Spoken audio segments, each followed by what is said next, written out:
You ready to let the dogs out? What? Do what? Let the dogs out. Like, ooh, let the dogs out. Ooh, ooh. Off the Hook, airing on offthehooksports.com. Your home for real news, real opinions, and what really matters about Tennessee athletics. Always available on Apple Podcasts, Spotify, Stitcher, Google Play, TuneIn, iHeart. Like, share, follow, subscribe. Always available wherever you find your favorite podcasts. Good morning to you and yours. It is a college football playoff committee show day, which is a mouthful. Amanda LaFratta, how are you this morning? I'm doing well, Dave. How are you?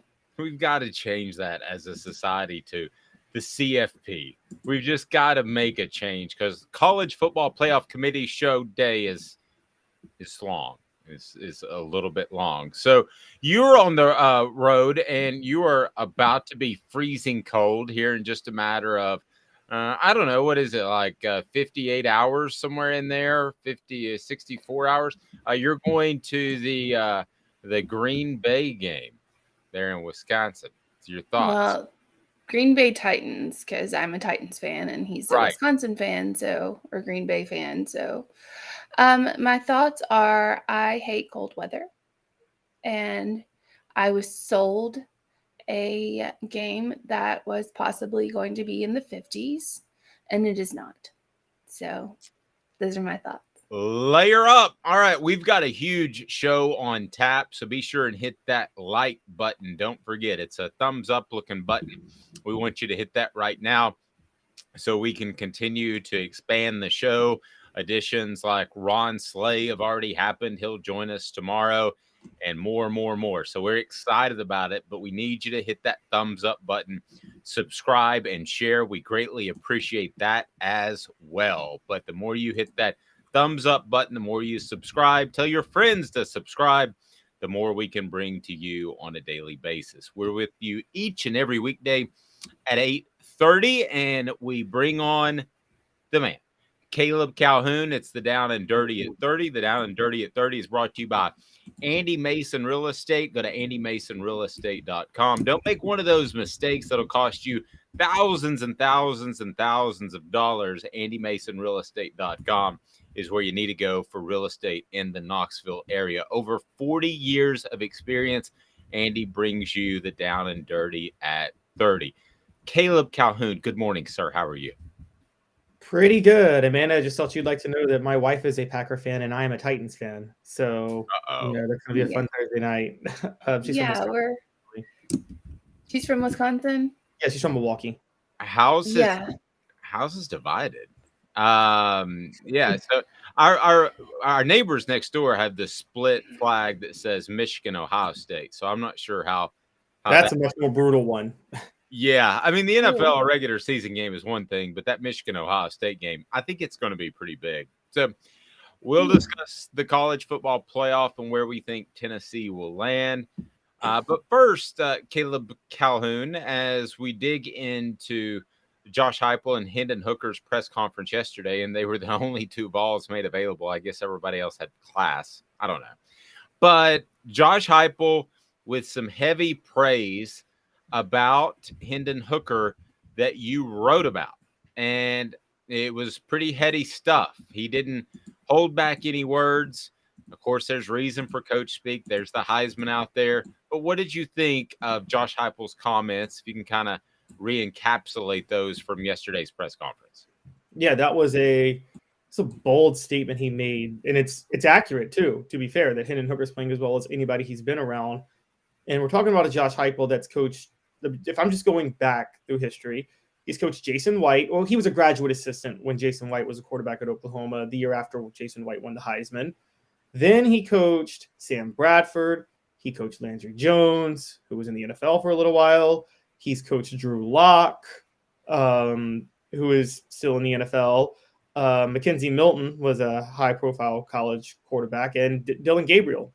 And so we're talking about a guy who's coached a lot of good quarterbacks. And so for him to say that Hendon Hooker's playing as well as anybody he's ever been around at this time, that's a huge statement. But you look at the numbers, and he's right. I mean, again, there's no denying 21 touchdowns, 2 interceptions, over 10 yards in attempts, passing attempts. I mean, these are just insanely efficient numbers that I don't think I've ever seen.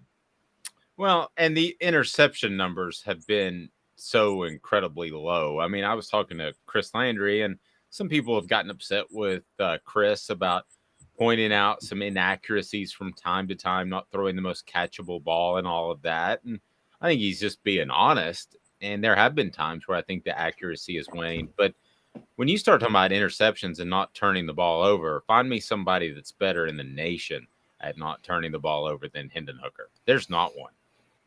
Oh, I agree. I mean, there's a lot of accurate quarterbacks that try to thread a needle and throw interceptions because of it. I mean, I think of towards the end of his career, Brett Favre, was not the Hall of Fame Brett Favre because he was accurate, but he kept thinking he could split double coverage, and he would lead the league in interceptions every year. And you're right. You're not, with Hendon Hooker, you may not hit the deep route every time. He may miss on a couple of passes. But I'd rather a quarterback miss on 2 or 3 passes in a game than throw. If 2 or 3 passes in a game is what he's going to miss on, if that's the price of throwing no interceptions, I think that's a pretty good sacrifice, honestly. And Amanda, we met Hendon and visited with him briefly at SEC Media Days. This isn't always the case.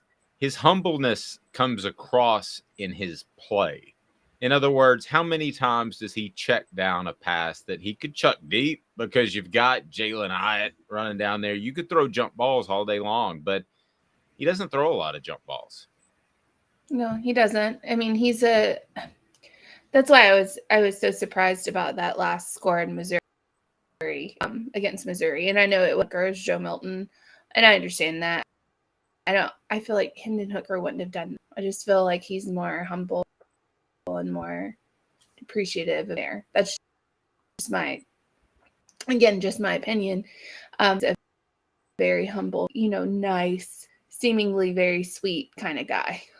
I know that's not what fans want to hear, but well, no, I think they want to hear that. I think that the thing about Hendon that strikes me, and I don't know if this comes across in Heisman voting, it probably doesn't, because I can't pretend to tell you what CJ Stroud's character is like. Okay, I cover Tennessee, so I don't really know. I do an awful lot of homework before I send in my Heisman ballot. I don't think it necessarily plays in his favor. I think where it could hurt you if the character is an issue that we've seen previously, and I think that's ding some guys in the Heisman. I don't think he's that guy at all. But Caleb, as far as when you look back to those Heupel players that he coached, how does Hooker stand up, do you think? I mean, as far as NFL potential, I can't really be sure, only because, again, Well, I meant just in college, his performance in college. Oh, I think I would say he's been the best. I mean, and I'll go out there and I'd say of everybody Heupel's coached in college, he's been the best. The only one who got close to it that type of year was Jason White in 2003 when he threw 40 touchdowns. That was just an incredible year. But that was in the Big 12, and Oklahoma was just running it up on everybody. And then they get shocked in the Big 12 title and go play a Nick Saban LSU team in the national championship game, and Jason White just got shut down in that one. But whereas Hooker, he got shut down against Georgia, but he's navigated a pretty tough SEC schedule throughout this year. And again, we've talked about this, Missouri even. Yeah, they're not great, but they were great defensively. They had the 13th defense going into last week. Now it's outside of the top 30. And that's what playing Tennessee does to you, is they destroy your defensive rankings, whatever they are. True. Now, what I wrote about yesterday was a lot about South Carolina and how I've said that I believe that's an underrated place to play. So, Caleb, when you go into this game, if you're a Tennessee fan, are you concerned because you saw issues with crowd noise at Georgia, or do you say to yourself, hey, that was a one-time thing? Because crowd noise was an issue, and it's not supposed to be an issue with this type of offense. So I would say it's a one-time thing only because it wasn't just the crowd noise with Georgia 2 weeks ago. It was also that Georgia had the cornerbacks to hang with Tennessee's receivers Does anybody here think South Carolina has a cornerbacks to hang with Tennessee's receivers? I don't. And so there was the crowd noise, yes, but there were also personnel things that, the Vols could have gotten around it if they were a little more creative, and they could have gotten around it if Heupel had called a couple of screens. We can nitpick on what Heupel should have done on some of those offsides, but at the end, or all those false starts, but at the end of the day, the real story was those things were all factors because Georgia was so good, Tennessee was already going to struggle to run its offense. I don't think South Carolina falls in that category. Okay, I don't either. I think South Carolina will struggle. And I want to ask Andrew Lyons, who's going to join us of Locked on Gamecocks a little bit later. He is really good in breaking this down. But what is the glass ceiling at South Carolina? Amanda, let me start with you. If Steve Spurrier can't win the SEC East, and he was incredibly close one year, but if he can't win the East and you're a South Carolina fan, what are you hoping for as far as the top? What do you really expect? I think expectations and hopes are completely different. But if you're a fan and you are just diehard, I think you're wanting to go all the way to the top. Now, South Carolina, I'm not sure, because the NIL is a different story. Recruiting now is a different story than it was back then. I think there's a lot more. Unfortunately, I think it's a lot more about money now than it was. And I know players were getting paid. I'm not saying they weren't, but now it's kind of open and honest. Like, here you are. We can offer you this much money if you want to come play here. So I think it's just a different. It's a different. I don't know, generation. It's just a different, like comparing apples to oranges. Yes, they're both fruit, but they're different fruit. And if you're South Carolina, I think what you want is you want a Saban-esque. You want somebody to come in that changes the game. You want a Josh Heupel. You want someone like that. Now, will you be able to keep them? Probably not. Yeah, I think the glass ceiling is finances, because in that state, you're always going to compete with Clemson. So you're going to have some of the NIL money go Clemson's way, some go to South Carolina's way. So no matter what the pot is, Caleb, you're splitting it, I would say, pretty close to 50-50 because of Clemson's success over the past 15 or so years. I don't know their budgets individually, but I would say pretty close to 50-50. You're splitting whatever NIL money is in the state of South Carolina from the get between the Gamecocks and the Tigers. Yeah, I think with a school like South Carolina, because people will say, well, look at Clemson, they're doing well. Clemson, what they did was Clemson instituted the spread at the time when the ACC had horrible football. In 2010, they had Taj Boyd fall into their lap because Lane Kiffin kicked it or pushed him out, didn't want him at Tennessee, and they were able to take advantage of that and build a profile and start recruiting well because of it. It's going to be harder in South Carolina in the SEC. The thing with all of these schools, and I say this a lot, is I don't think anything's static, which is to say, I think all schools have a chance to become a national power. The catch is what every school has to do to become one is a little bit different. I think South Carolina, I don't know what South Carolina has to do. They have to find a way to be a little bit creative and cutting edge. This applied to Tennessee, by the way. Tennessee is not before NIL, Tennessee wasn't the most fertile recruiting ground in the country. But in the 1990s, they had a 100,000 seat stadium and nobody else in the SEC did. And they had a huge recruiting budget, so they were able to go to California when no one else really did that. I don't know what the answer is for South Carolina, but the rule with any of these schools to become national powers that aren't blue bloods or in places like Alabama and Georgia where you can just pick talent out of your backyard is you got to find something creative that makes you stand out. I don't know what that is at South Carolina, but again, if it was obvious to find that creative thing, then everybody would do it. Let's go to the message board. Say good morning to Joey. Good morning to Kevin, Nugs, Dean as well. James already on board. We appreciate you. Nugs said, do you think Joe Milton will be better next year than Hendon this year? I think physically he's fantastic. And we had this discussion on the post-game show, Caleb and I did. So let me go to Amanda first. I can't get the Ole Miss play out of my head. There are plays that you have to make at spur of the moment, and I can't get that out of my head. So that's going to take some doing. And I'm not sure. I know Caleb will want to weigh on this, but I'm not sure that Taven Jackson won't have a chance to win that job. But I'd have to see it first. I mean, you're talking about one of the all-time great performances in Tennessee football history. So I have trouble believing Joe Milton would be better. I don't know if he'll be better just because I think there's a difference in, I don't know, football intelligence, I guess, between him and Hendon Hooker. Well, I think you almost took the words right out of my mouth. Go ahead. Yeah, I think that Hendon is more, and you have that. You have people gifted, and you have people who are more, they know the game, they study the game, they can do all of that. I think Hendon's the latter, Joe's more of the former. And I don't know. And I think we have to see Joe Milton in a situation where he's behind and trying to come back. Sticking him in situations now where you're up by however much and all he has to do is go out there and throw the ball around with no pressure is a different situation than being down and having to bring your team and lead your team back.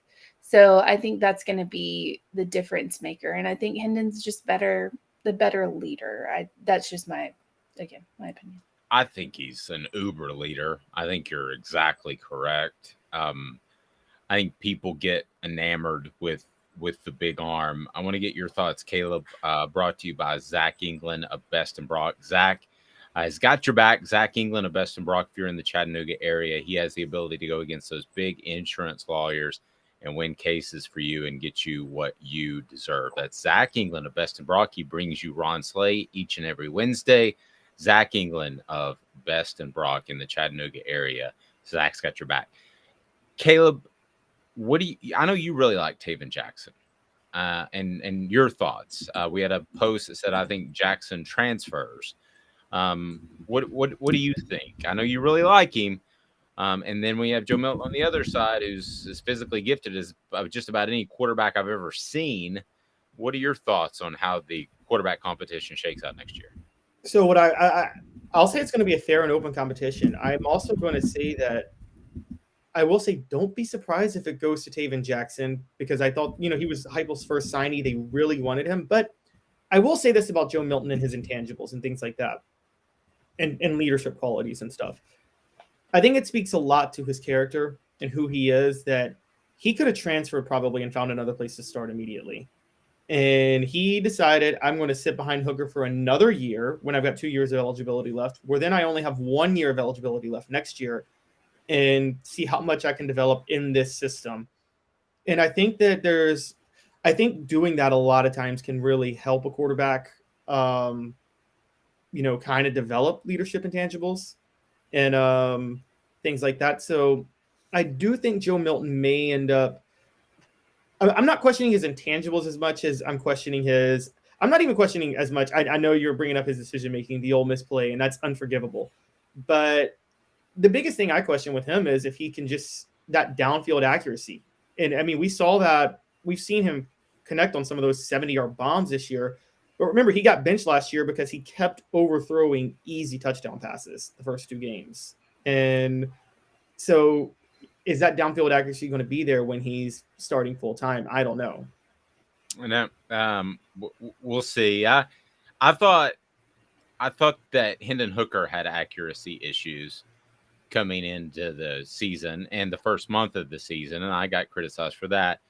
And he did. I mean, that's a simple fact. But the fact that he overcame it makes me think that Josh Heupel is more than just a play designer, a schematic quarterback coach. It makes me think that he's able to teach some footwork and some things that really resonate with players, because we haven't seen as many, still a couple per game, that Hendon Hooker misses a wide open wide receiver, but not nearly as much. And I think that Josh Heupel and Hendon Hooker deserve a lot of credit for that. On the website, offthehooksports.com, we talk about, this is from Caleb Giroux, did a great job of breaking down Hendon Hooker's 5 greatest moments in Neyland Stadium as the Vols closed out their run in Neyland Stadium and Senior Day on Saturday in the win against Missouri. So, guys, feel free to jump in here. But Hendon Hooker enters the game for Joe Milton, Tennessee's second game of the 2021 season. Milton goes down with an ankle injury. Hendon Hooker finishes 15 of 21 passing for 188 yards and 2 touchdowns. Also had an interception, but I thought he did a really good job of coming off the bench. Amanda, that's not easy to do. No, that's not easy to do. I would argue, is it easier to come off the bench, or is it easier? I think it's easier coming off the bench than it is starting, because I think you have a lot starter. Coming off the bench, you basically here, if you can save it, but we're not expecting too much, to be honest. But either way, Hendon's done great coming off the bench. He's done great starting. So I think Hendon's just overall a great quarterback. And again, Heisman voting, if I had a vote, I would vote for Hendon. Yeah. I haven't decided. I will say this. I think that Bryce Young has gotten lost in this story somehow of the Heisman narrative. I think he's been overlooked. So, I mean, I feel like, you get 3 selections as a voter. I feel like he'll be on mine somewhere. And then Hooker's first start, Caleb going back to 2021 over Tennessee Tech. I mean, that was the first start. He goes out there 17 of 25 passing with 199 yards and 3 touchdowns. It was Tech, but it was also an opportunity for him to go through a full week of practice and be the man, so to speak. And that showing in Neyland Stadium is one that he won't forget, I'm sure. Oh, I'm definitely. I think Hooker's break. I think the game that cemented Hooker was actually the Missouri game 2 weeks later on the road. But yeah, that first start at Neyland was a big one. But Dave, think about what we're talking about here, because we were questioning Hooker's accuracy versus Milton's, and that's why I say for the questions about Milton, Hooker was way more accurate. Look at those numbers you just threw out in his first 2 games: 15 to 21 against Pittsburgh. What did you say his stat line was against Tennessee Tech? Against Tech, it was 17 of 25, 199 yards, and 3 touchdowns. Okay, so in both games, he was completing over 65% of his passes. Joe Milton barely completed 50% of his passes last year when he was starting for Tennessee. So that's where I'm saying, even though they both struggle with accuracy, Hooker was leaps and bounds more accurate than Milton. I mean, it was so not even close. So I think that's where the question comes in. But yeah, that Tennessee Tech game was a big one. You're right. And I remember Harrison Bailey, I think, saw some action in that game for a name, if anybody remembers. Right. Good call. So number 3, this is when we get into the really good stuff. And we get sentimental at the end, in case you're wondering what number 1 is going to be. You can go to offlicksports.com. If you just can't wait for us to talk about it, then you can go there and read it. Caleb Giroux did a really good job on breaking that down. So number 3, Hooker runs wild to beat Florida, running for 127 yards on 13 carries and 1 touchdown. I think we all knew going into that game, Amanda, that Hendon Hooker could run, but I think he showed off against an SEC defense that was a real threat, and probably made defenses wary of his running ability moving forward.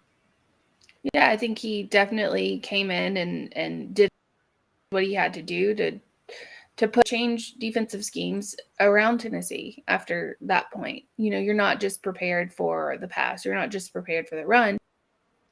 You're prepared for a quarterback that can do. So I think that's really what Hendon Hooker brought to Tennessee. And I think that's something that people aren't going to easily be able to, I guess, get over, for lack of better words.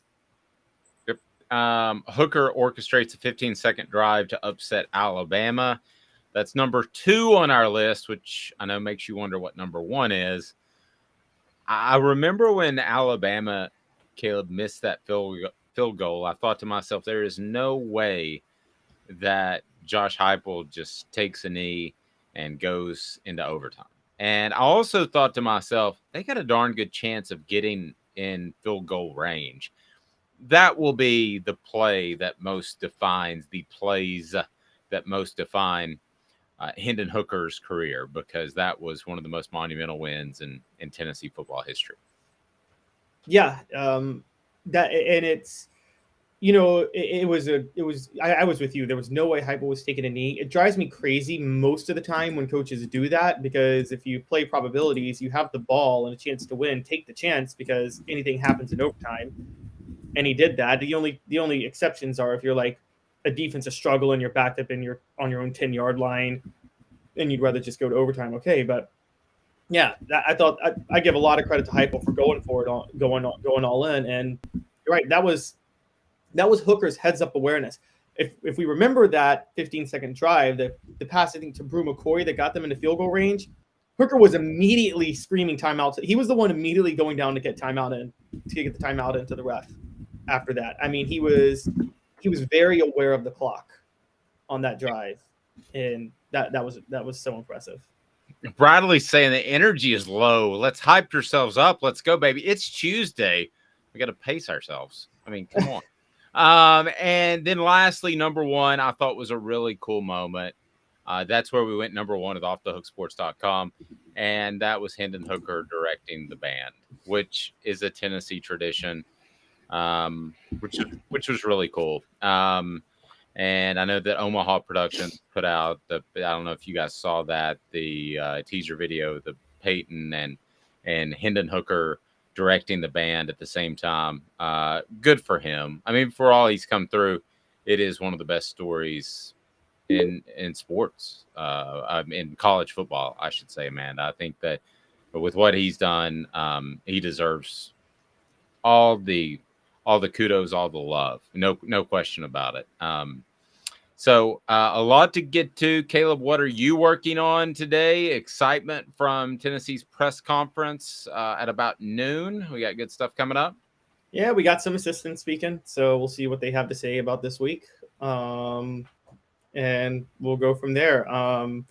So big, and then also, the assistants. That's who's speaking today. Yep, so. We'll have some players too. We appreciate it, Caleb. We will talk to you soon, and have a fantastic day.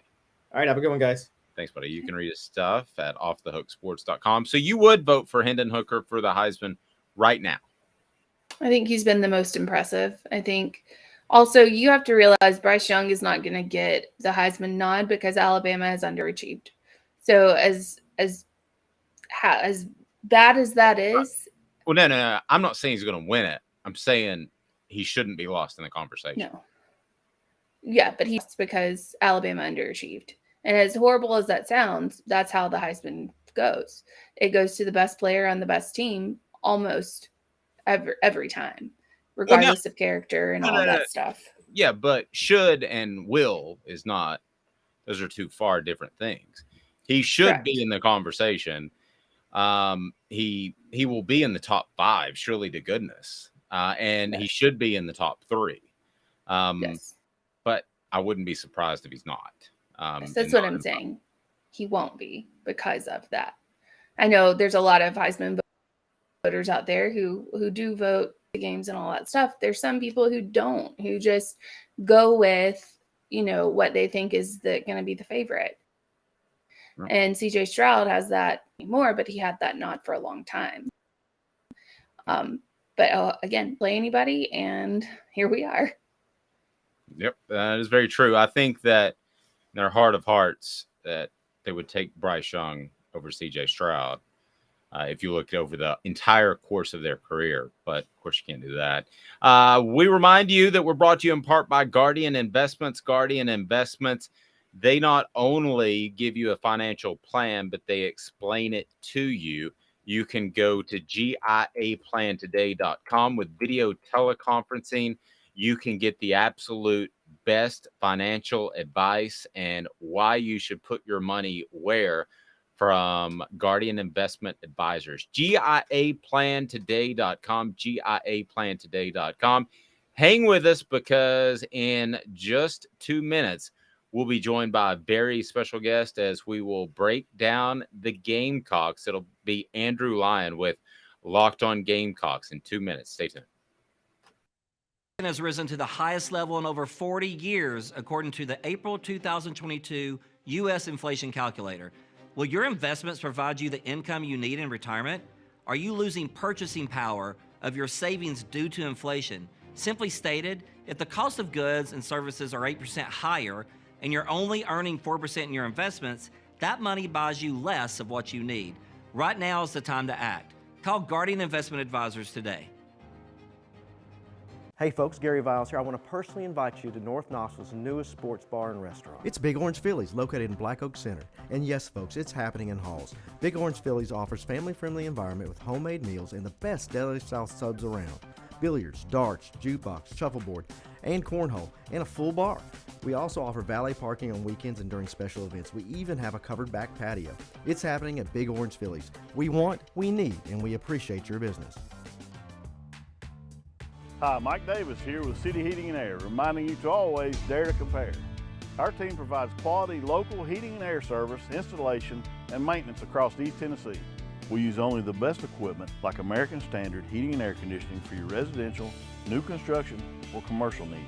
Honesty, dependability, and customer satisfaction have been the cornerstones of our business since 1961.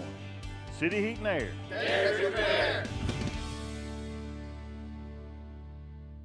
This is Al's Dish Barbecue Supply, so come on in and see all the different rubs and sauces we have, plus a complete line of Green Mountain grills. Don't be overwhelmed. We have plenty of help so you can produce the best barbecue and amaze your family and friends. Barbecue is America's food. We'll do what we can to bring you all the best products. We're Al's Nest Barbecue, where Chattanooga goes to grill.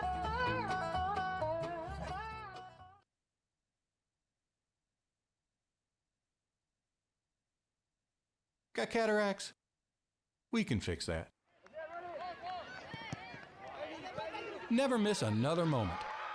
With a little help from Doctors Campbell, Cunningham, Taylor, and Hahn at cctis.com.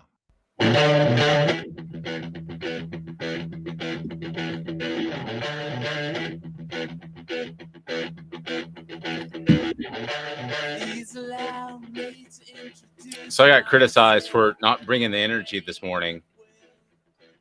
There's my caffeine. It's my second one.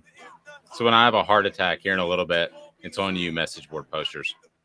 I'm joined by a very special guest, brought to you by our friends at Pedigo Chattanooga, downtown Chattanooga, and they have your best selection of e-bikes that you could possibly imagine right there at Pedigo Chattanooga. Don't buy one online. Those e-commerce bikes aren't going to last as well, and when you need service, you'll want something local. So Pedigo at Chattanooga, all kinds of Thanksgiving specials ongoing. As we are joined by Andrew Lyon of Locked On Gamecocks. Good morning, Andrew. How are you?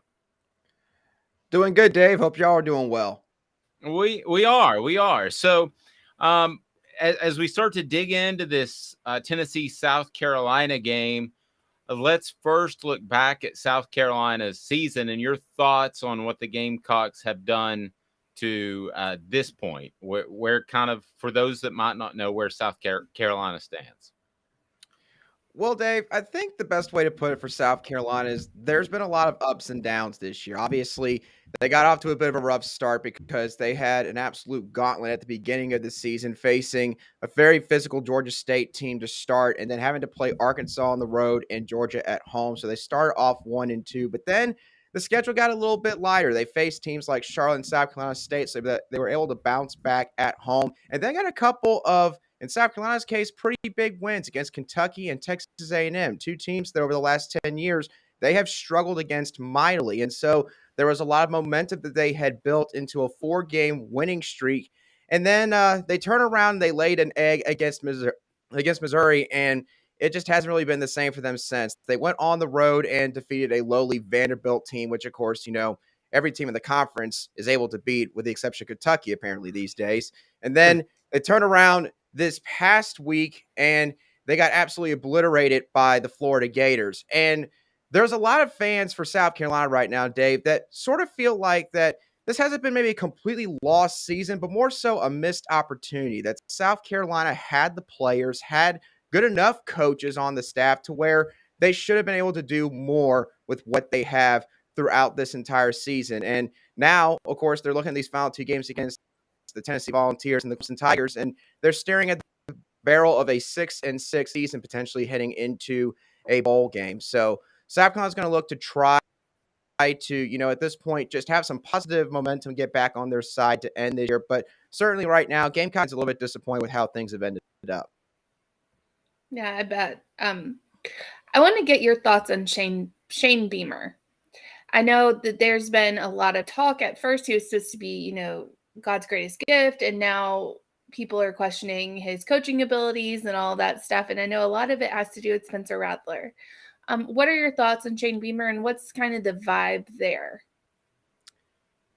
I think overall, there are a lot of people in South Carolina's fan base that still think that Shane Beamer can get this ship righted, that Shane Beamer can get this thing turned around here at South Carolina. I think that the big concern that a lot of fans do have right now is some of the coaching staff members. I mean, obviously, when you have this conversation with South Carolina, it starts off with offensive coordinator Marcus Satterfield. He was retained, of course, for a second season after the Gamecocks went to a bowl game and defeated the North Carolina Tar Heels in the Dukes Mayo Bowl this past year. And they had a surge of talent in the offseason. You've, of course, mentioned Spencer Rattler. They also brought in guys like Austin Stogner. Antoine Wells Jr. was a really solid receiver out of James Madison, who's doing quite well this season. You also bring in a guy like Christian Bill Smith from Wake Forest to give you some depth at the running back spot. And when you have all that happen in one offseason to sort of bounce off of what you did last year, then, expectations are going to be raised. And unfortunately, again, the Gamecocks just have not met that bar in that case. And so I think that right now, we're in that phase where fans are having a very strong emotional reaction to sort of everything that's played out over the last few weeks. I still think that deep down, the majority of the fan base still thinks that Shane Beamer can, again, take South Carolina where they want it to be because he had well on the recruiting trail. I think South Carolina's on pace for a top 18, top 20 recruiting class. He has completely changed the culture overnight in the building at South Carolina, a very toxic one that was left by the previous regime. And so in those two aspects, Coach Beamer is killing it. He just needs to probably go back and reevaluate some of these assistants that he hired on his inaugural staff and figure out, what does he want in this program? What does he want the identity to be on offense? Does he need to make a wholesale change in that regard? And those are some tough questions that Coach Beamer is going to have to answer over the coming weeks and next month and a half or so. Well, along those lines, and I think Amanda was somewhat referring to this, right around the time of SEC Media Days, there was the video that went viral and all of that. And I know that probably helps Shane, who I'm so old, I covered as a GA at Tennessee, but I know that probably helps Shane as far as recruiting. But did it hype up the program? Did it add pressure, you think, to this 2022 season? Assuming that you're referring to the Mark Stoops video with the sunglasses and everything?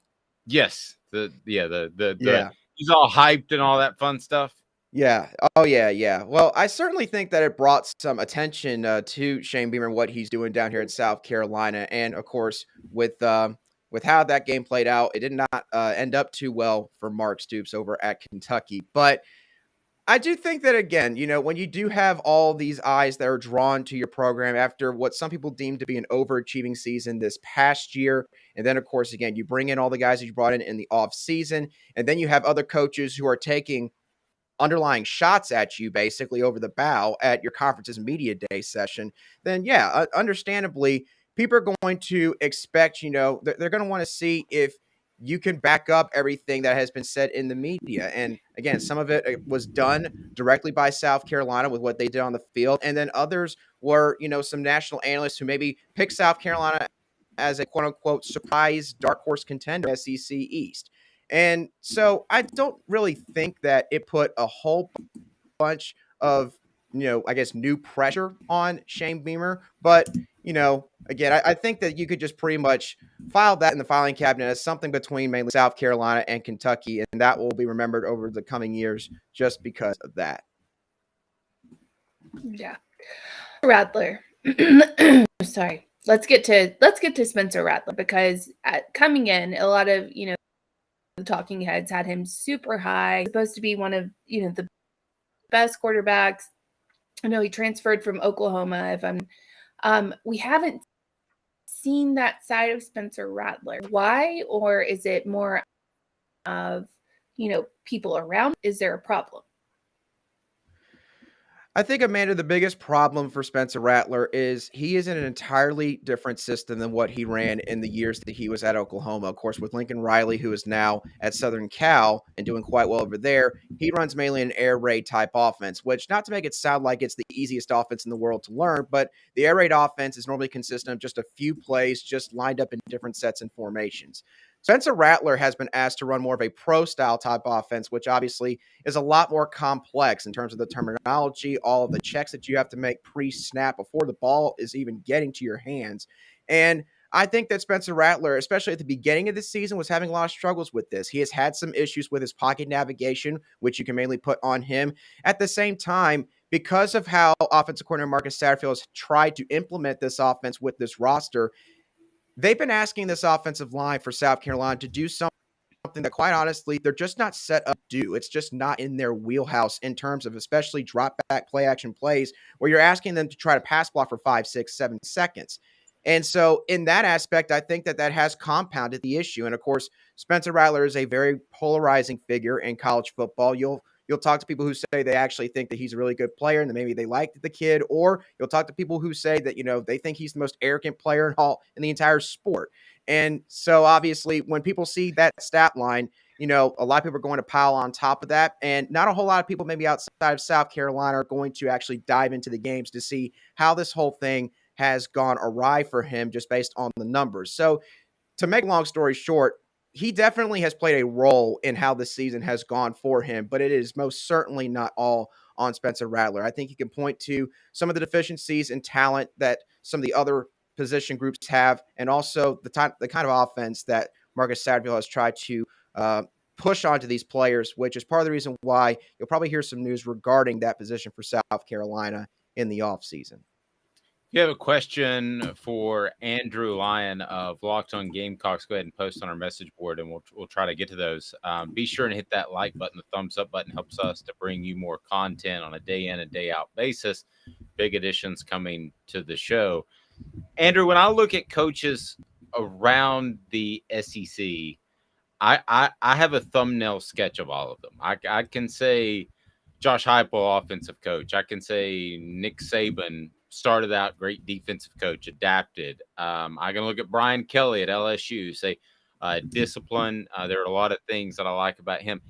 I don't have a good feel, though, even though this is year number 2 for Shane Beamer, of really what he does well. I don't mean that as a knock. I'm not next to the program like you are, but if you thumbnail sketched it, what is he as a coach right now? What has he proven to you? What he's proven to me, Dave, is that he's going to be a culture guy first, and you are right. Shane Beamer's not going to be known as an offensive guru or a defensive guru. And of course, if I threw out special teams guru, a lot of people are going to end up sitting there and laughing at that. Although the special teams unit has been turned around in South Carolina, and it has quite literally turned into Beamer Ball 2.0 here, because you look at the efficiency metrics and how they've done on all their different units on that side of the ball. They've done quite well this year. But what Shane Beamer has really tried to do here is, again, the first thing he had to do when he came here once Will Muschamp was fired was he had to flip the culture. He had to make it more of a team mentality in the locker room, have the guys hanging out together more in that football operations building, which they're doing now. And he pretty much he tries to have two different sides to him, where he's going to love on them during the day. He's going to stop by and talk to them in the hallway when he passes by them, and he's always going to have his door open if someone wants to come in and talk to him. But at the same time, he's going to use that as a way to coach them hard on the practice field and get after them during a game. So pretty much just trying to balance the emotional side of the game, the emotional side of being a student athlete in college. That is what he is going to do best at. And obviously, that's not a sexy answer. It's not an answer that you're going to give maybe for a lot of coaches, but he is a prototypical modern-day CEO type of coach. He's not going to be, again, someone that's going to out-scheme you on offense or defense, but he does a lot of important tangibles quite well in terms of being the head coach of a Power 5 football program. It's interesting you say that, because he cut his teeth under Philip Fulmer. That's the type of coach that Philip Fulmer was, a great recruiter, but he happened to have one very good and one above average coordinator in David Cutcliffe and John Chavis. So maybe that's what Shane has in mind. And I think that the recruiting pizzazz before the season probably speaks to that. I'll be at Big Orange Phillies for a meeting on Thursday. You should check it out in North Knoxville or Maynardville Pike. Big Orange Phillies has fantastic food, a family environment close to Maynardville, close to North Knoxville. Everything you could possibly want there at Big Orange Phillies. And the food is just awesome. And they've also got billiards, they've got darts, they've got it all at Big Orange Phillies. Amanda? This Tennessee, South Carolina, I've seen a lot of people say, South Carolina, like, we're going to get curb stomped basically by Tennessee. What does Tennessee bring to the table? South Carolina fans feel that way. Well, Amanda, it all starts with that offense. I mean, when you're averaging 40-plus points per game against every team that you face this year, which includes the likes of Alabama and the Pittsburgh Panthers and the Florida Gators and all those teams, historically good programs in college football, South Carolina you got good reason to be scared because this could be a matchup nightmare for you. I mean, you look at South Carolina recently, their rush defense has been just abysmal. They haven't been able to they couldn't stop a cold right now if they tried hard enough. I mean, Vanderbilt rushed for over 200 yards against the Gamecocks. So it hasn't been good on that side of the ball. And then you look at the secondary. The secondary has some talented players, but the issue with them is they've dealt with the injury bug this year. They've been the most snake bit on this team in terms of all of that. And so they're starting a couple of true freshmen back there, which I know me saying that, all you Tennessee fans in that comment section, you're going to go crazy about that. And you're going to imagine Hendon Hooker throwing that football to Jalen Hyatt for 50, 60-plus yard bombs on Saturday night because obviously Tennessee likes to go fast. And so the communication is going to have to be quicker subsequently on South Carolina's end. And with the lack of a rotation back there in the most important position unit for this kind of game, that's why South Carolina fans are the most scared. And at this point, South Carolina fans just do not have trust in this offense. They have no trust in there being any sort of consistency in terms of a game plan, whether it means Jaheim Bell's actually going to, see the ball 20 times a game. Maybe Spencer Rattler's actually going to throw the ball downfield, or if South Carolina can establish a run game. There's just been no constant plan or threat, it seems like, on that side of the ball, maybe outside of Marshawn Lloyd when he's been healthy and he's been utilized properly at that running back spot. So for all of those reasons, that's why South Carolina fans right now, they're pretty terrified about this Tennessee game, which, is maybe something that they felt like heading into the season. But after what we've seen, of course, Tennessee do this year is certainly the case now to an even higher degree. But I saw it was announced that it is a sellout. So, that's the thing about South Carolina that's so interesting to me is when you go there, the fan support is just tremendous. I mean, it is just fanatical for a team that hasn't won at a high level. And I'm curious how they can parlay that into success. And I'm referring to NIL, I'm referring to transfer portal, that sort of thing, particularly with NIL. Andrew, where do they stand there as far as a foundation, as far as being able to pay some kids? Because that's a big factor in where kids will go nowadays. Right. Well, Dave, you're exactly right about that. And the thing with NIL for South Carolina is, look, the University of South Carolina, they do not have the group of boosters that a lot of other SEC programs do. And South Carolina has recognized this, but they have done a lot of good things in the offseason. They, I believe, are one of only 10 programs in college football that joined the Atleus GM program, where Atleus basically sent a representative to the university in order to try to basically give guidance to student athletes on campus, on what NIL deals they could potentially work out for themselves. And they also were the first school to have an in-house firm that just specifically deals with NIL, I believe, for the football program, something called Park Avenue. They got a marketing agency up in Greenville, South Carolina to be a part of that. And they have an exclusive rights deal with them for, I believe, at least the first year. And then the second year, only including a couple of other in-state programs. So South Carolina has been finding some real unique ways to try and catch up, so to speak, I guess, in terms of NIL. They're not as far behind as maybe some other fans would think. But obviously, again, they do not have the boosters that other programs like Tennessee does. So South Carolina is certainly trying to find some different ways in order to stay afloat in that aspect, because obviously, as you mentioned, NIL is the name of the game now. And if you do not adapt and get with the times, then you are going to get left behind. Yeah, we've seen that for sure. I feel like at a lot of different places already. What can Spencer Rattler this weekend do to overcome some of those doubters, or just overcome some of the pressure that I think that he has as South Carolina's quarterback? Do you think that he'll be able to do anything, or what are you looking at? I think what Spencer Rattler, if he's going to have any kind of success this weekend, I think that in a way, I think you need to see the old Spencer Rattler come back. And what I mean by that is the Spencer Rattler that was willing to roll out of the pocket laterally and still look down the field and try to find an open receiver. Because again, people are going to say what they're going to say about Spencer Rattler in terms of, what he's done off the field and, the program, the QB1 program he was a part of back when he was in high school back in Arizona.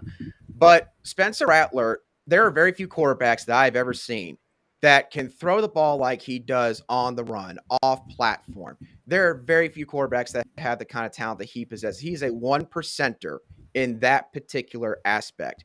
And so if South Carolina's going to have any chance on that side of the ball on Saturday night, if Spencer Rattler is going to go out there and, I guess give a performance that can help the Gamecocks have a chance in this game, I think that you need to see him honestly abandon some of the stuff that they have been trying to really force on him during this season. And again, that's not to say all they've been trying to do in this offense with Rattler has been bad, but I think that it's very clear Spencer Rattler, he's a quarterback that thrives on unorganized chaos. And obviously there are times where he will make a pass that makes you sit there and scratch your head and wonder, why on earth did he throw the ball over there? But I think that you'll see that far less when you just let go of the reins and you just say, hey, just go out there and be Spencer Rattler. Go out there and be that quarterback that was a 5-star when you were in high school back in Arizona, when you were, potential Heisman contender at Oklahoma. Go out there and be that quarterback. We're not going to restrict you in any way, shape, or form.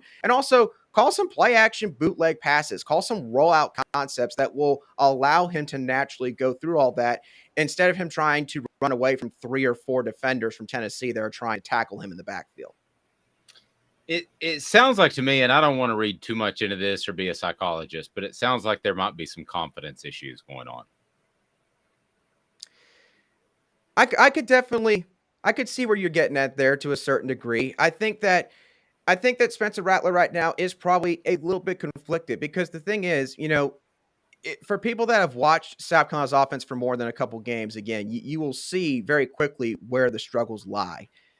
And despite all of that, Spencer Rattler, for the most part, he's been pretty calm, cool, and collected during these games this year. And even in games where South Carolina, again, got off to a bad start, like the Arkansas game, for example, they went down, I think, 21-0 or 21-3 early on. And of course, Arkansas, they probably weren't going to lose at that point with that kind of deficit. But Spencer Rattler, he didn't cave in. The Missouri game, Missouri was living in South Carolina's backfield throughout the entirety of that football game. Spencer Rattler did not showcase a whole lot of emotion. And I think that all that comes down to is, obviously he is in a different program now. He is trying, in my eyes, to prepare for the NFL. And I think he knows that, again, there are certain aspects of this offense that are good for him in terms of his development, in terms of trying to get him to operate as a different quarterback and not always have to roll out of the pocket and create unorganized chaos for yourself and trying to throw it off balance. But I do think that he also partly does believe that, again, this season has hurt his draft stock. I mean, there is no question about that. Nobody's going to look at a stat line where you've got less than 10 touchdowns 2 games into the season and you have more interceptions and sit there and say, that guy's even going to be like a 5th or 6th round pick. At this point, it'd probably be like, we'll take a shot on him in the 7th round if he's on the board, or we'll let him go as an undrafted free agent. We'll try to sign him at that point. That's where Spencer Rattler would sit at. And so I think that he's kind of got that the devil and the angel on both sides of both shoulders where he's been trying to process all that. So in that aspect, I could see how that would thus impact his confidence a little bit. And I'm sure, of course, there's things that I haven't seen that have gone on in the locker room that would also indicate that to a certain degree. So essentially, when you look at South Carolina and you're a Tennessee fan, you think about the secondary that's beat up. Tennessee's passing attack, you would think would flourish there. And then Spencer Rattler, who has not played as well as I think most of us, at least I actually thought he would play really well. I thought South Carolina was I wasn't on the South Carolina train preseason, but I did think that Spencer Rattler would play well. Paint me a scenario in which this game is competitive in the fourth quarter, Andrew. Hendon Hooker has an off night. Hendon Hooker makes a couple bad decisions. Let's say he tries to force some passes because maybe he assumes that he's just going to have a fantastic night against this secondary. And so he just decides, well, I'm just going to put up any ball that I think I can throw. And South Carolina's secondary does pick off a few passes because South Carolina, for as bad as this season has been in certain aspects, I believe they are one of the top teams in the SEC in terms of interceptions. So if you put the ball in harm's way, more often than not, South Carolina's secondary will make you pay for that. They have done a great job in terms of forcing turnovers on the defensive side of the ball since defensive coordinator Clayton White has been here when Shane Beamer originally arrived. And I think another aspect would be if Tennessee does not do well on special teams. And again, I know people are going to poke fun at this, but South Carolina has legitimately gotten a lot of points off of their special teams units this year. I mean, they've blocked, I believe, 5 or 6 punts. They blocked a field goal this past weekend against Florida. And so if Tennessee lets this game stay close going into halftime, going to the third quarter, and what is going to still be a raucous crowd at Williams-Brice, and a few plays like that fall the Gamecocks play on special teams or through turnovers, let's say by Hendon Hooker or maybe y'all's running back unit, then that's how South Carolina could keep this game a close one heading into the fourth quarter and maybe have a shot to win. Andrew, great stuff. How do people follow your work? I know we've got some South Carolina fans out there in the Knoxville area, I'm sure. How do they follow your work? You can go and follow me at @Lion_SC on Twitter. I can also be found at Locked on SC if you're just looking to follow maybe any information regarding the podcast specifically. And of course, you can look the Locked On Gamecocks podcast wherever you get your audio podcasts daily, and maybe particularly on Spotify or Apple Podcasts, but you can pretty much find me anywhere in that regard. You're all over the place. Andrew, I appreciate it, man. Thank you for your time, Dave. Have a good one, y'all. Thank you, sir. Thank you. I appreciate that. Andrew's appearance brought to you in part by Nutritional World, e-commerce supplements that are absolutely just the best. And you don't have to worry about that acronym store just throwing you some supplement. And with Nutrition World, go to nutritionw.com, and you'll know that their supplements come from the best companies that provide you with the right things to put in your body. Don't just throw something in your body that you find at some acronym store. Go to nutritionw.com. So I come away from that, and I thought Andrew was very honest. But I come away from that with he thinks that Spencer Rattler essentially needs to go rogue. Amanda, I'm not sure how that works out. I don't know how that works. Well, I also think when he said you will see a change in that position, later this year, I feel like that means that they're going to find a new offensive coordinator and somebody that fits more of what Shane Beamer's thinking, and maybe I don't know, somebody that would be better with the. I think everyone sees that South Carolina's offense has been atrocious, and it should have been so much better. They have better weapons than what it seems like they're using, or maybe people are just not playing up to their standard. I don't know, but it looks like it's playing unlikely. And I think that's something South Carolina is going to change in the future. It sounds like there's some big changes coming in Columbia. And Amanda, if this is the plan for Shane Beamer, at least have a plan. You can adjust your plan, but if this is the plan to be a CEO type like Philip Fulmer, you have to have the right coordinators. So if you don't have the right, and John Chavis wasn't great, but he was good. He had talent. He was above average. I think it proved out at A&M in Arkansas that he wasn't a great schematic coach. But when he had talent, who's not? He was good. David Cutcliffe was special, obviously, with the way he could coach offense and coach quarterbacks. But can Shane Beamer convince those type of coordinators to come to South Carolina? I don't know. I mean, that's the question. And can he convince them? Do they have the money to pay them to be there? Other thing, because like he said, there's not a lot of money floating there booster wise for South Carolina. So it's one of those things that, do they have the money to pay them? And if he's going to go after coordinators, it's going to have to be coordinators that aren't well known or coordinators that are up and coming. I mean, he's going to have to do like talent recruiting basically for the coordinators, because he's going to have to get these young guys that are, that are somehow just a diamond in the rough, I guess. Seems like an uphill battle. Seems like a lot of an uphill battle. And it's funny because Amanda, we were having the same conversation about an uphill battle when they had a guy named Steve Spurrier. And I went to a camp there, and the facilities, I'm not joking, Webb and Knox Catholic had as good of facilities as at the time. So is it always an uphill battle at South Carolina? They get bigger boosters, I think it's going to be. I mean, until they get more money funneling into that program, I think it's always going to be that uphill battle. Now, if the NIL is something, if they have something there, then I could see that working out in their favor over other schools. But at the same time, you still have to have someone to coach them.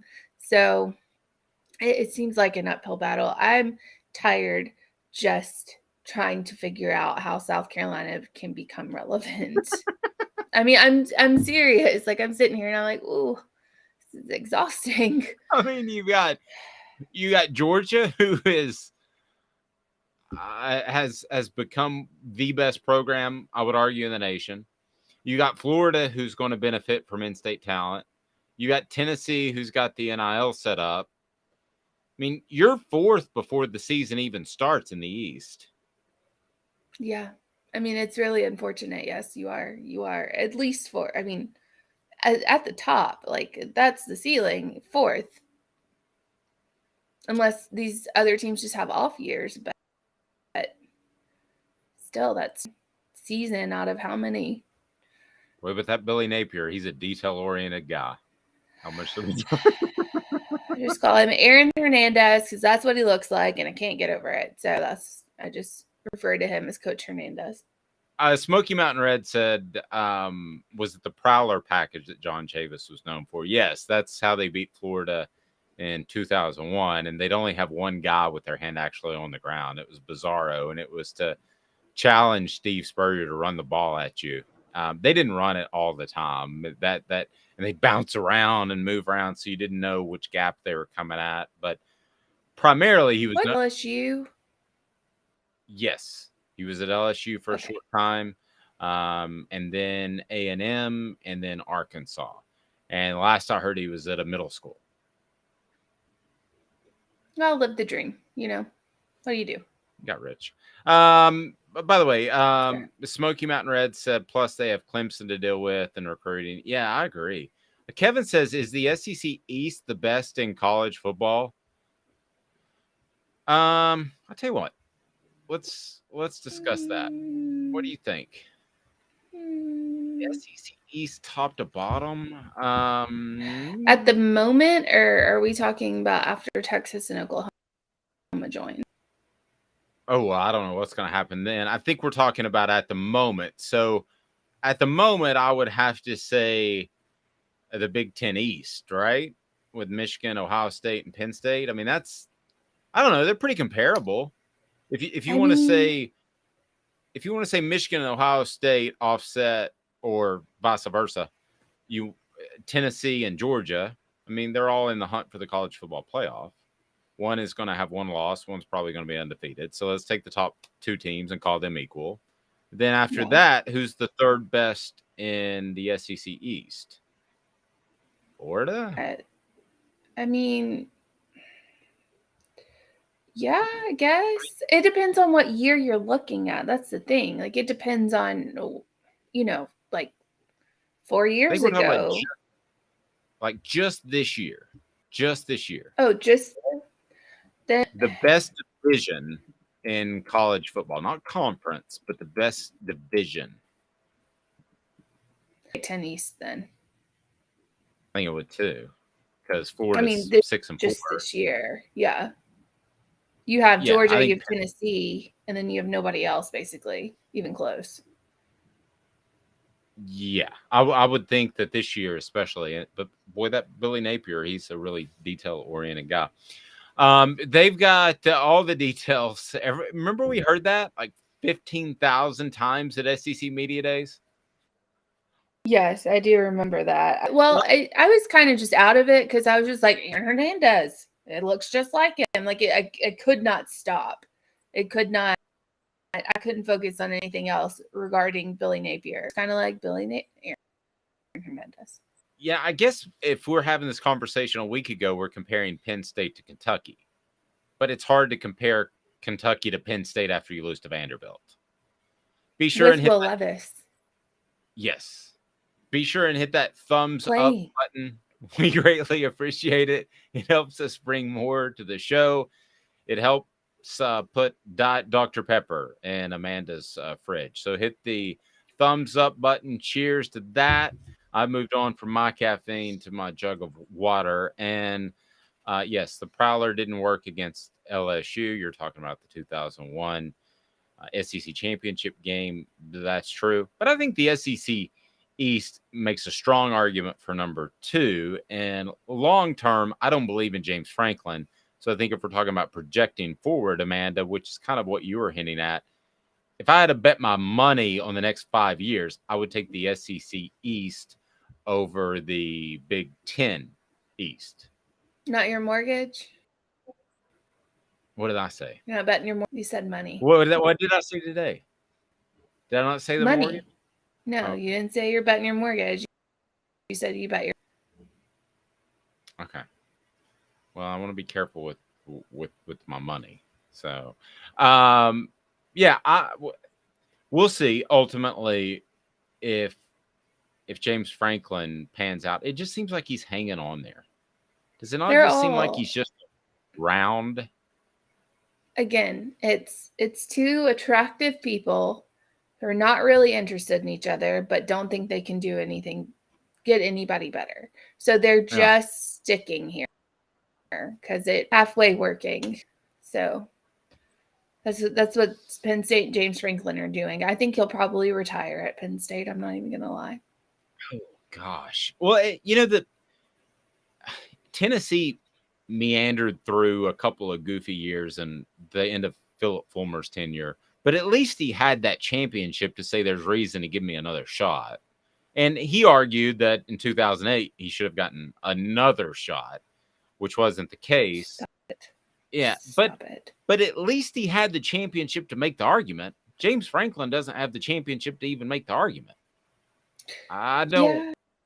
Yeah, I agree with that, but I mean, who else is Penn State going to go out and get? I mean, who else is like, let me put my name with Penn State, who's Turno's their best coach ever, and he only won one. My argument would be from covering that area, there is a lot of talent and that they do win battles against Ohio State. And there's a lot of talent that Ohio State doesn't offer. That would be my argument. That being said, you're 110% right. Who are they going to go out and hire? Now, South Carolina. Urban Meyer, maybe? Oh, my gosh. Well, he doesn't care about his reputation at all.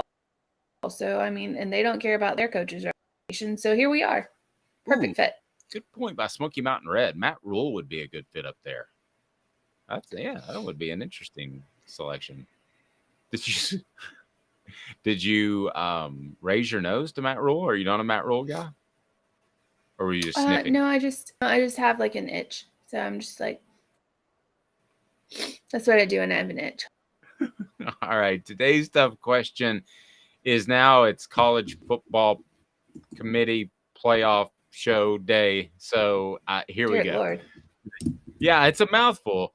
It's CFP day right here on Off the Hook Sports. Today's tough question is now. We do our research. Have you done your research? We're working like heck. Today's tough question. What's the real debate? You sipping my soupe, Guadalupe? Exclusively on Off the Hook Sports with Dave Hooker and Amanda LaFratta. You drinking my sake, Kimosabi? Oh my God. I agree with you, Smoky Mountain Red. I think that Billy Napier is a 3-year coach for Florida. All right, Amanda. So this is the question that I have for you. It's pretty simple, pretty easy. Where will Tennessee be ranked in the college football playoff tonight? Is that too easy? They're going to be 5, right? Okay. Yeah, that's obvious. Sorry. No offense. That's fine. Okay, let's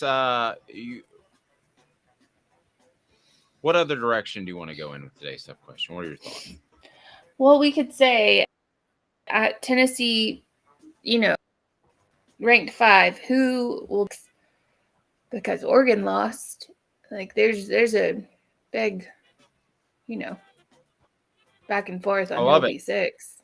The LSU. So you'd have USC. Yeah, let's do that. So if you want to go ahead and post that, we'll get it out there so you can vote on it. Always go to our Twitter page and be sure and follow us so that you'll hear the latest updates on the show. We'll be joined by Ron Slay tomorrow. Today's tough question is brought to you by Zool Beer Company. That's xulbeer.com. Fantastic parking downtown and worldwide award-winning craft beer. Not easy to say, but fantastic to drink. That's ZoolBeer.com, xulbeer.com. And, man, they are just fantastic. We appreciate all the guys. Go to Zool Beer Company for great merch as well. So we are back in 2 minutes. I want to remind you that I'm not wearing glasses and I'm not wearing contacts, and I can see clearly as the day is long. And that is because of Campbell, Cunningham, Taylor, and Hahn. Campbell, Cunningham, Taylor, and Hahn right there on Weisgarber. They did my LASIK, and they should do yours because they're local, and that means a lot when it comes to eye care. Also with cataract surgeries and more. So Campbell, Cunningham, Taylor, and Hahn. I highly endorse them. And as we say often, but it bears repeating, anybody on this program or on our website are people that we do business with or would do business with if we needed their services. So it's about integrity, and Campbell, Cunningham, Taylor, and Hahn is local, and they've been around Knoxville a long time. Back in 2 minutes with an awesome This Day in Sports History. With all that sun, sand, and salt water, the beach is a very relaxing place. Unless you wear contacts. Ow! Open your eyes to the best the beach has to offer with LASIK vision correction from Campbell Cunningham Laser Center. Hey folks, Gary Viles here, Viles Automotive on Callahan Drive. I've been selling cars here in East Tennessee for 27 years. In that time, I've come to realize it's not about the car. It's about you, the customer. So I'm here to take care of you just like family. Good credit, bad credit, you name it, we can get you taken care of. If we don't have it, we can find it for you. We go across the country to get any vehicle that you want. And here at Viles Automotive, we don't believe in fake numbers. We just give you great deals. And as always, we want, we need, and we appreciate your business. Do you want to own the more that owns every job? Then get to Vassy Lawn and Garden in Cleveland and get you a Toro. I'm David Vassy, here to talk to you about Toro. With a Toro Zero Turn, you'll get more out of every minute and you'll reach the finish line faster. At Vassy's, we like to say, no matter if you're mowing 3 acres a week or 11 lawns a day, homeowners and business owners alike find confidence in equipment they can trust from top to bottom. Vassy Lawn and Garden, Highway 60 North in Cleveland. Man alive, it's worth the drive. This is Steve Rain. I own the Midnight Oil and Michelin Tire Direct service station here in Ooltewah. It's not a fancy place, never has been, but it's a clean place with clean restrooms and good folks who work here. We sell gas and fix cars, nothing glamorous, but we love what we do, and we're going to keep doing it for a long time to come. There's not many real service stations left, and that's a shame. We're the guys just like the guys back in your hometown. We'll fix your tire, change your oil, and put a new set of Michelins on your car. If you want a Twinkie, you'll just have to keep on going. Thanks for the business.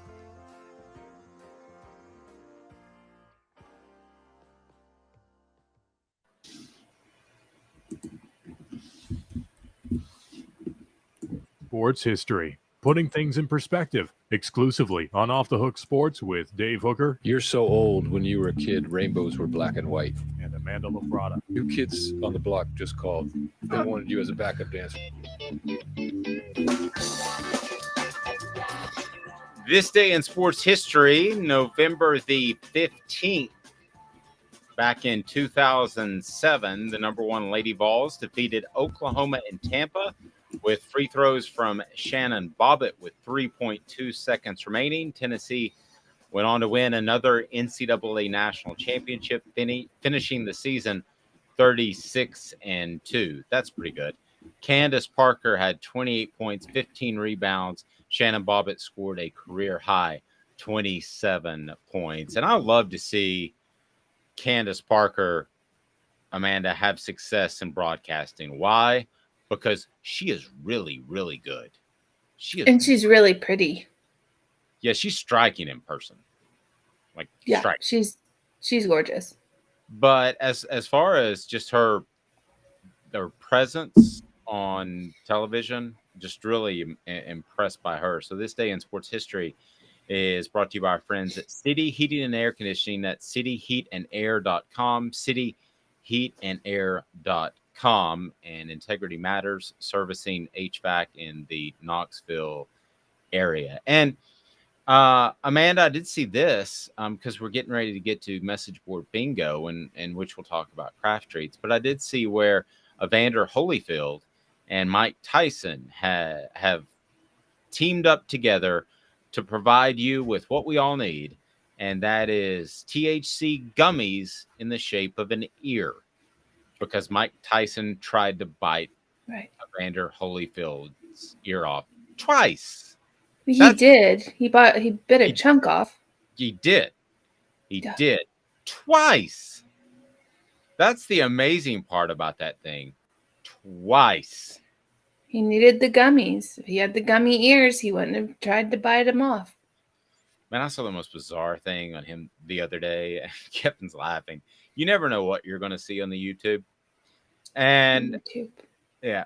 And I saw Mike Tyson eat, I don't know how much a lot of shrooms are, okay?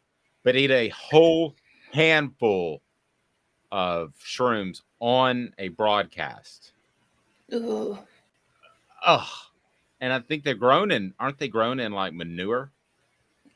It's just a terrible conversation at this moment. This is awful. I do have a question though. Lay it on me. For Tennessee fans out there, and this is always something that I've wondered. Would you rather have the 8 national championships that Coach Summit won?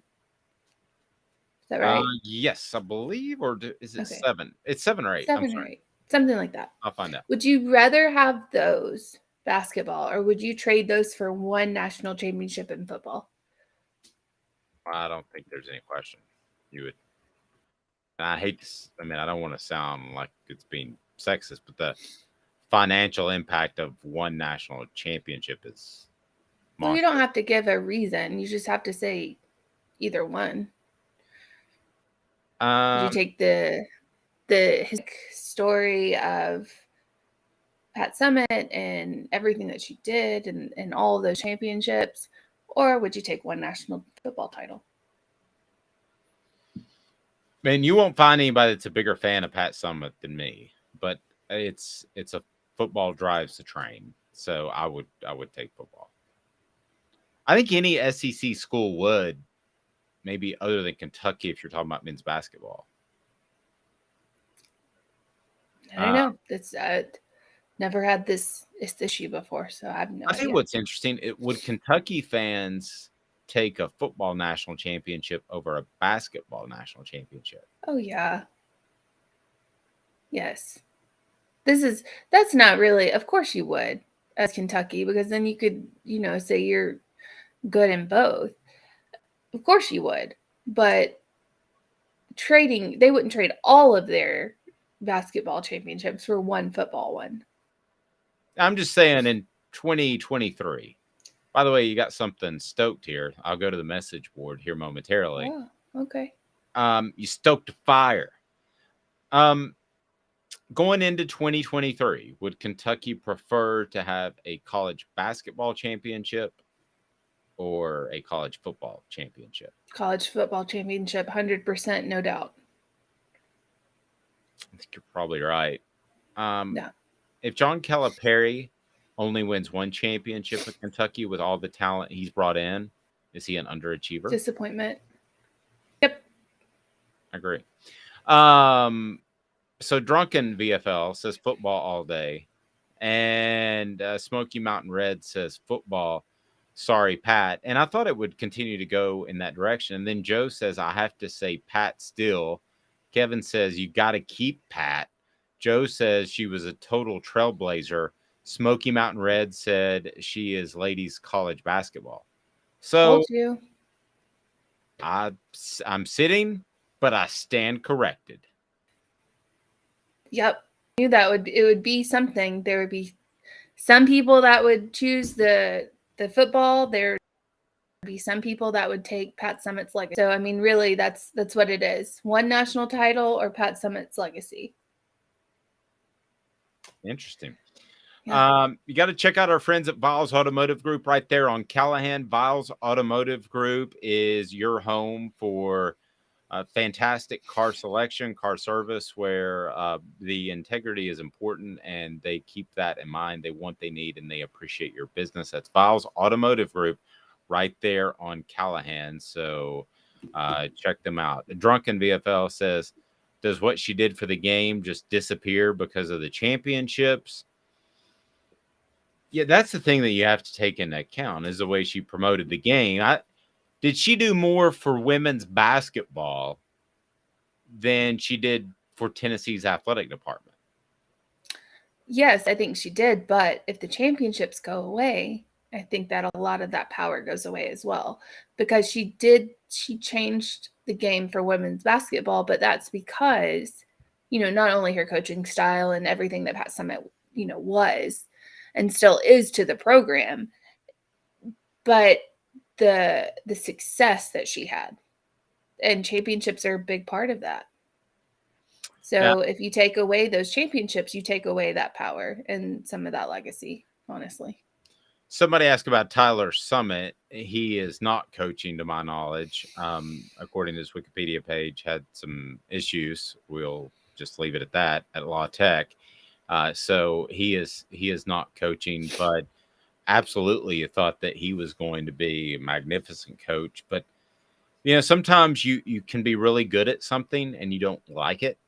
And I got the feeling that he could have resurrected his career if he wanted to by now, but he's always going to be compared to his mom, and that would be really tough. And really, it was unfair for him to get the La Tech job. When it comes to women's basketball, that's a big time job. I mean, they used to win championships there, so that's not where he should have landed first. He should have landed at a smaller place. Again, other things got in the way. I know he was at Marquette as an offensive coach and I believe a scouting coordinator, but he shouldn't have got the La Tech job that early in his career. That was just that's throwing it up there too quickly, too fast. And I would say there's a good chance that ego might have gotten in the way. All right, message board bingo. Here's how it works. Message board bingo is brought to you by our friends at Owl's Nest Barbecue in Ooltewah and Craft Treats. Let me tell you about Owl's Nest Barbecue. They are right there in Ooltewah, and they have the rubs, the sauces, and the Green Mountain Grills. Everything you need and expertise that can't be matched. And when it comes to Craft Treats, you got to go to crafttreats.com, use the promo code Off the Hook, get 20% off the hook, and use that promo code and you will get 20% off, or maybe you'll just win something for free right now. Message board bingo. Here's how it works. Amanda reads a message board post, and if you could tell us the team's message board that it was posted on, Amanda's smiling because I didn't stumble over it this time. If you can tell me, it's a lot of words. If you can tell me who, what team's message board this is on, then we're going to hook you up with a gift certificate to Craft Treats. And I sent you a picture of my dog this morning. He likes to, it was sweet, wasn't it? He's very sweet. He's very sweet. Unless he bites you without his teeth. Yes, he missing for teeth, but Yeah. yes, he did try to bite Amanda. He's a Did nipper. not hurt. No, he's Did not hurt. it's not a So, bite. it was not really a bite. It was more of a gum and a little bit of a nibble, and that was about it. Maybe I was like, I don't think you really want to bite me because you're not giving it your all here. You're just putting your teeth on me or I'm gums. doing the whatever it best is. I can. I don't have any teeth. It reminds me of Austin Powers. I know I have bad teeth. Nibble, Okay. not nipple. Orange blood. Come on now, get your head up. Nipple. No. Come on. All right, here we go. Message board bingo. Read them off, Amanda. I had a girlfriend once. Oh. We were perfect together. I let her be herself and do her own thing. We were happy, but I guess she wanted more. She broke up, broke my heart, and went to a more established guy with more money. They were together for some time, but eventually divorced. I was sad for a while, but in the end came out stronger. I actually rebuffed her later attempts at reconciliation. Sometimes, maybe, it's better to stick with someone who understands you and gives you space and allows you to be you, even if the money spigots don't turn all the way on. That's a tough one. Nugs says Ole Miss. Yes. Nailed it. First one. Nugs, do you have my email? Yes, he does. Oh, look at the people that pile in now. They want the craft treat. They want the Owl's Nest barbecue. We have Yes, it's Oklahoma, Ole Miss. South Carolina, Kentucky, Ole Miss from Travis. Ole Sorry Miss. you're a little bit late. Nug says, boom, a South Carolina guess. It is a reminder when you read one of these boorish, frustrated messages on message boards that Tennessee was that team. So enjoy this. Just soak it in, no matter what happens in the college football playoff.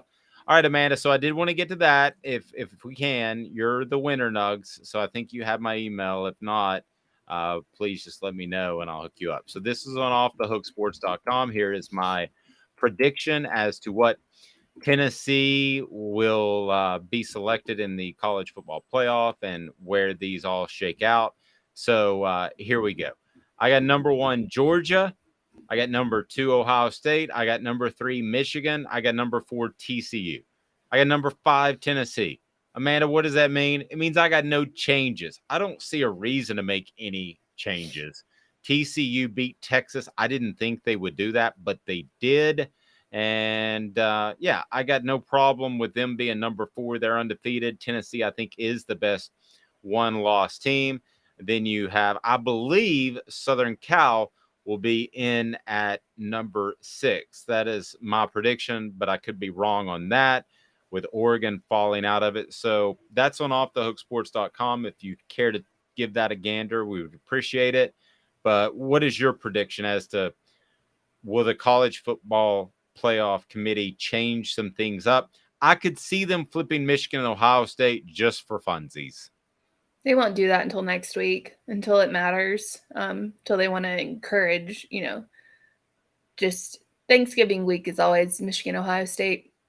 So they won't do that until it's time for that game because they want to really have that rivalry go head to head and make Ohio State mad because Michigan jumped them or whatever else.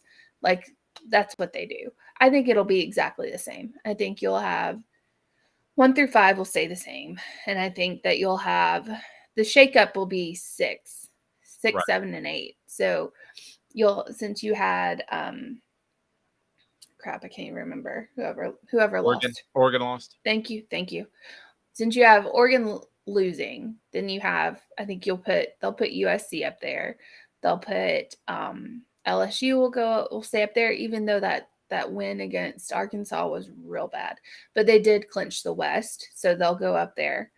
I think we're all expecting them to lose to Georgia in the SEC championship game, so I don't think it matters where they're going to be. And I think they'll squeeze Alabama up there just because it's talked about, honestly. Yeah, I hate the fact that there is the public sentiment of getting people talking the next day. That's why I think Michigan and Ohio State could flip-flop. And you may be right. Maybe from a marketing perspective, it's better to do it next week. We'll see. Amanda, when I look at these teams, because JL said no way TCU is better than Tennessee. I thought they were pretty similar last week. And you're right.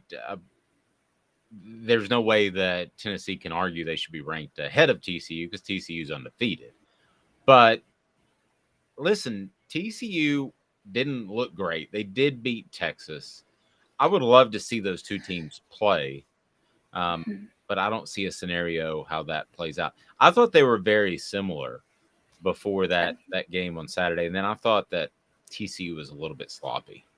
That could play out. I mean, that definitely could play out. You could drop one of the Big Ten teams. They're going to have to play each other. Somebody's going to have to drop. You could drop one of those. You could have two SEC teams. So you could have Georgia at 1.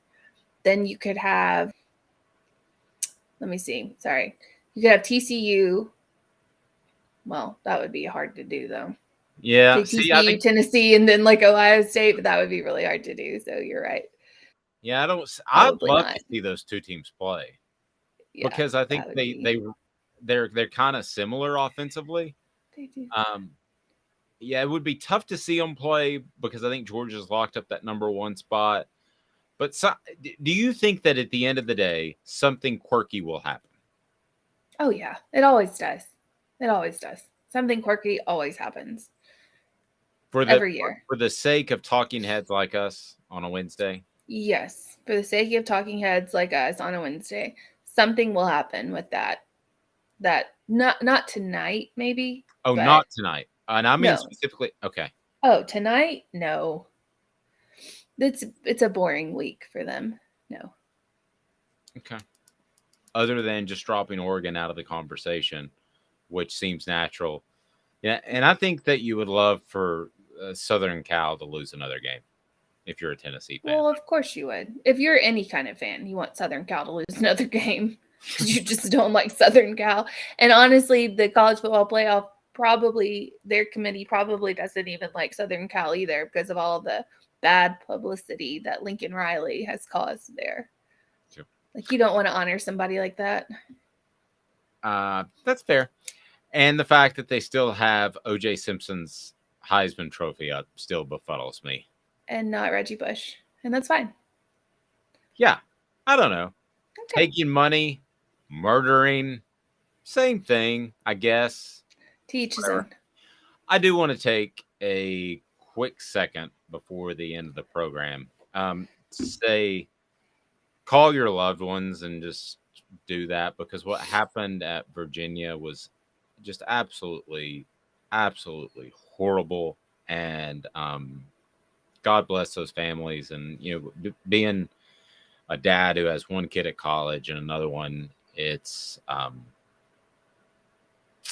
just makes you think. And so if you got loved ones out and about, give them a call and just say, hey, I love you. So, it just, I don't know really what to say, Amanda, about what happened at Virginia, but other than it was just god awful. And yeah, absolutely. Keep the families in the program in your prayers. Have a blessed day, everyone. She's Amanda LaFratta. We'll visit with you at 8:30 on Wednesday, as we do each and every weekday. This has been a presentation of Off the Hook Sports.